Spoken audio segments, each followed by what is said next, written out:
everyone, and welcome to Heartcraftpaper. In this video, we're going to discuss color pencils and how to color like a boss. First off, we're going to go over a couple of things that you're going to need. And the first item you're going to need, of course, are your color pencils. Now, I personally have the Prismacolor, and as you can see, I keep them in a separate case, not the one that it came in, because this is actually a space saver for me. And there are various kinds. You can use Prismacolor, polychromes, but what I did is I searched the web for myself and found one that works for me. I enjoy my Prismacolor. They are some of the best in the market. They have a very good intense color that is just laid down on the paper. It does tend to have more of a waxy tone to it. So if you're not a fan of having that shine on your artwork, well, then that's not the pencil for you. But to be honest, it doesn't make that much of a difference.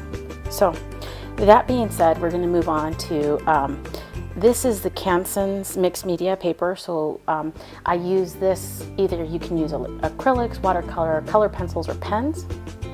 And what I like about this is that it's got a very fine tooth, but it's enough that I can easily grab the color and then also spread that along. And that being said, spreading the color, there are several ways of actually doing that, and we're going to go into those. So one of the items you're going to need for this in particular, if you so choose, is a colorless blender. There are different types of blenders. This one is the Prismacolor colorless. There are also little paper blenders that come in a little triangle, and I'll show that there. And as well as mineral oils. It makes the pencil itself kind of turn into a paint, I guess that's the best way to word it, but it allows the ink to spread without damaging that tooth on that surface of your paper. So if you wanted to add in more color, it'd be easier without having flattened out that surface, and the color has some place to grip, okay? The next thing you want to get is a pencil sharpener.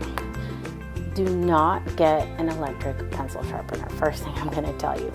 Number one, that will eat away at your pencil faster than you can think. Number two, these little handheld ones are fine. Prismacolor sells theirs was a while, and it actually works pretty good. Now, this here has two pencil sizes, and this being the wider one will give you a shallower tip. This one will give you a steeper tip on the sharpening. Now, typically you can get away with 2 twists, 2 full rotations to get it just about as sharp as this or sharper. I did it several times because it had been a while since I actually sharpened that, but again, that's about as much as you're going to be taking off. Okay. All right, that being said, the next thing you want to get is an eraser. And this General's Tri-Tip actually is pretty great. It doesn't damage much of the paper as some erasers do, because in order to remove that color, it's got to take off layers of paper. And this one is actually pretty gentle, and on top of that, it's got 3 different sides, so it makes it easier for me to get into the small areas. Although there's fixes for those as well. The next thing I have is a little brush. You're thinking, okay, well, you're not using paint. Okay, well, this, what happens with the pencils is when you're coloring, it will sometimes leave a couple of flakes behind. And instead of rubbing them off, because what's going to happen is you're going to apply pressure to that, and it's going to streak across your paper. So it's just easier, and as you see once we start this coloring tutorial, you're going to see that I just kind of brush across very lightly, and the flakes just kind of move off the paper, and there's no streaking involved. The other items that I use are Jelly Roll pens in black and white. Usually to define facial features, I use the black, and any white sections that I want to add in, or any highlights, things of that nature that I can't normally get with the white pencil, I'll get in with my Jelly Roll. Okay, so now that we've started that, or that we've completed that, we'll get started here. Now I have taken these images, and these are from Craftin Desert Diva. I'm going to take a pretty simple image in order to show you some of the coloring. Okay, so we're going to take this little guy here that I have already stamped, and I'm going to cut out a little bit further just to have him on that sheet of paper. And we're going to work on blending and shadows. Okay, first off, we're going to go over some blending techniques because there are a few, and that will help you also with your shadows. Okay, all right, so let's begin. Okay, so to begin, we're going to go over some blending. And as you can see here, I already have some blending, and here are a couple ways to do this. This first one is done with the same pencil, yeah? So one color. This second one, you're gonna use 3 different colors, okay? And that is done by using a light tone, a mid-tone, and then a dark tone. You can even use some black in order to make it darker. But then you're also looking at how you're blending. This is just using these pencils, okay? Now this one here is actually going to incorporate this colorless blender. So you will see how this works to blend in these colors together, okay? I don't use mineral oil, so I think if you would like, let me know, and I can go over mineral oil and how to use that. But these 2 techniques work pretty well for me, okay? So the first one is I'm going to take this mid-tone, and this is Crimson Red, and we're going to start. Now this is by pressure, mind you. And as you can see, when I was talking about tooth, you see all these little white grooves that you see in the on the paper, in between the color. Well, that's those valleys and hills, and that is how the color gets drawn onto the paper, because the hills capture that color right off the pencil. So dependent on how hard you push, that's what the color you're going to get. So now I'm going to use a little bit more pressure and kind of go over that. And then I'm going to use more pressure. And as you can see, the more pressure I use, the darker it gets. So you get this gradation going down of your colors, okay? Now, the next one I'm going to do, and as you can see, I have a couple of arrows here on my my sample here. We're going to work backwards, going from darkest to light to mid-tone and then lightest. After that, we're going to go ahead and blend them together and then up, okay? So let's go ahead and start with this, what is this? Crimson Lake. Then we'll go into this Crimson Red, which is slightly shorter, slightly lighter in color. And then we have this Carmine Red. So that is done. And now using this same lighter color, I'm going to come in and just kind of add in those colors going up. And then I'm going to drag up these colors in the direction that I want to pull that dark color through.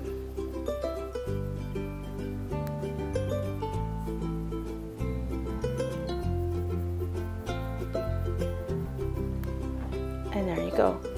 So you're going to start from top to bottom,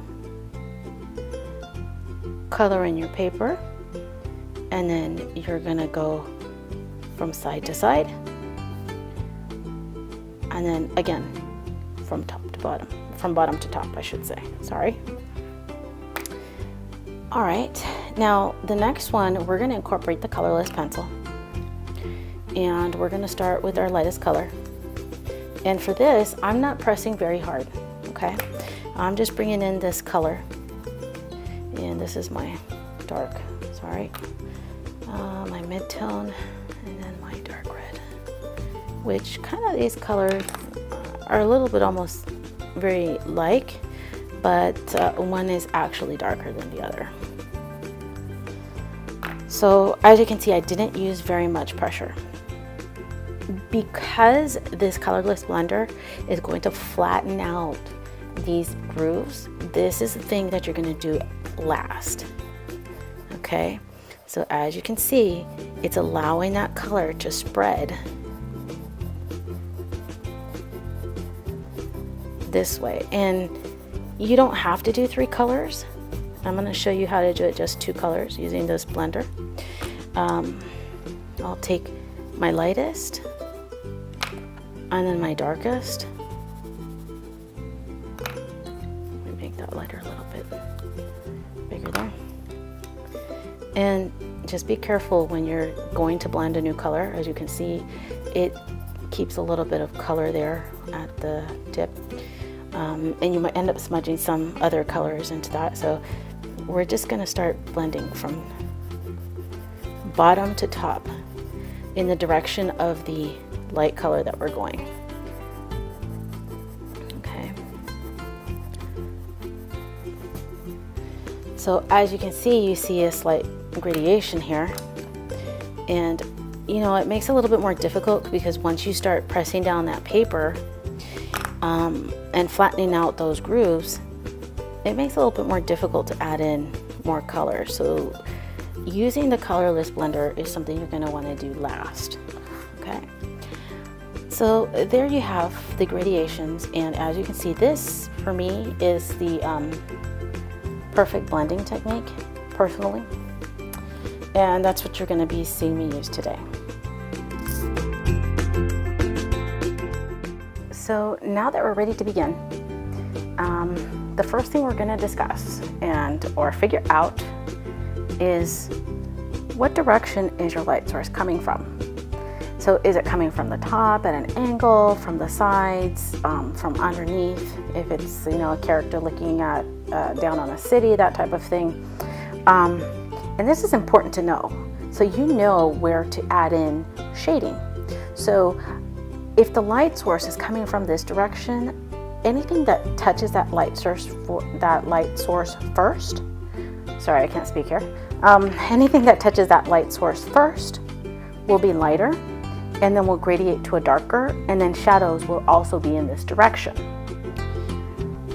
We are going to pick our colors, and I always have my black and white pencil available to me. Okay,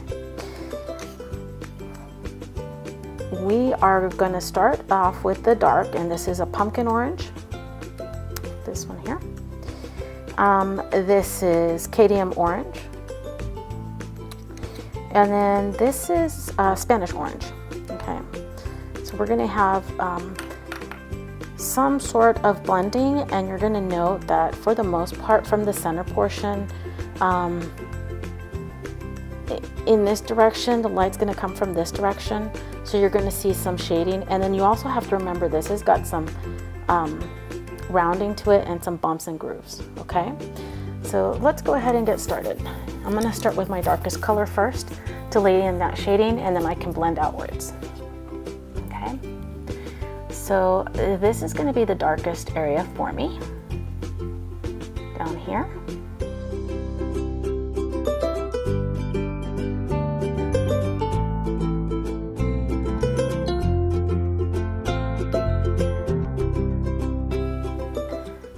Come in with my orange.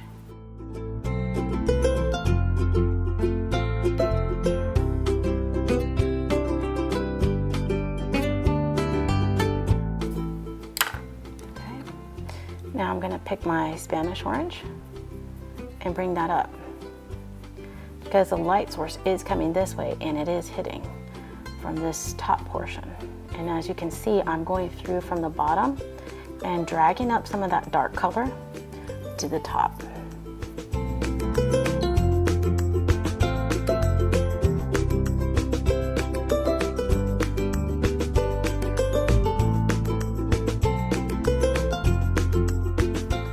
And notice my paper, I don't keep it still. I rotate it to make it easier for me to color and see what I'm doing. If you're gonna keep your paper still, just be mindful that you might either go out of the line or, you know, not really color a section the way that you should. So just kind of rotate it. So you see there you have some of the shading that, or the gradation, because of the light source. What I'm gonna do is, just because of these little grooves here that you see on either side, I'm just gonna kind of come in here and lightly bring up some of that color that you see here on the edge with the darkest one, just to create a little bit of shadowing there between each bump. Because the light source is coming from this direction on my picture, I'm going to have some shading here in this area. Okay, not so much there, but just a little bit. And I will use a little bit of black, but you have to be very careful. This is something that you just, it's a very light pressure, very, very light, as you can see here. And then what I will do is I will kind of drag that a little bit, and drag down that color with the lightest shade that I have, just so it lightens it up a bit.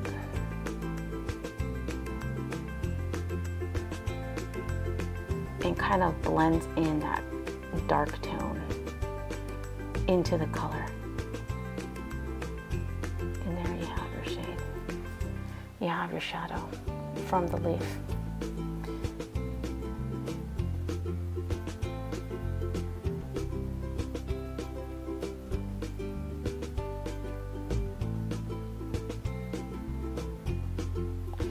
And here, as you can see, I have a little bit of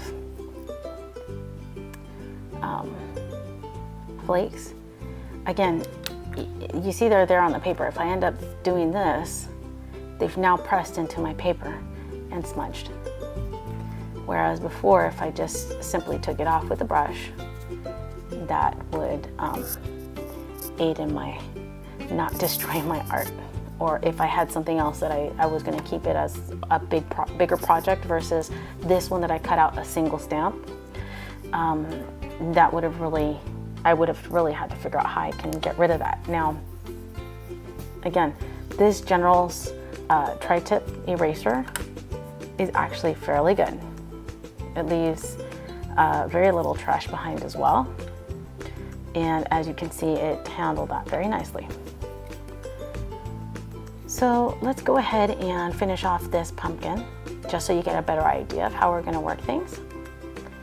And then I'll let you experiment with some of the shading and shadows. After that, you can learn, you know, again, anytime you're going to color, you want to pick 3 or 4 gradations of light, light, mid-tone, dark tone, okay? That will help your gradation going up, utilizing the technique of just solely using these color pencils. Now, I just wanted to kind of go over, you know, how I would use my white. Let's say, you know, there's a little bit of a shine, because this particular pumpkin, let's say, is slightly shiny for whatever reason. And we're going to pick the lightest areas. I'm just going to go in, make sure that it's working, and add in a little bit of in the lighter areas that you see here, just a little highlight, okay? And not very much on these sides, because they have less of the lighter color. But there you go, that's how you would add in some highlight. Another thing you want to keep around is a spare piece of paper, just so you can test colors and how well they'll work together. So for this particular one, all I simply do is do a color test to see how well that works. If you like this video, subscribe to my channel for more. You can also visit my blog at www.heartcraftpaper.weebly.com. Follow me on Twitter, Facebook, and Pinterest, as well as Instagram.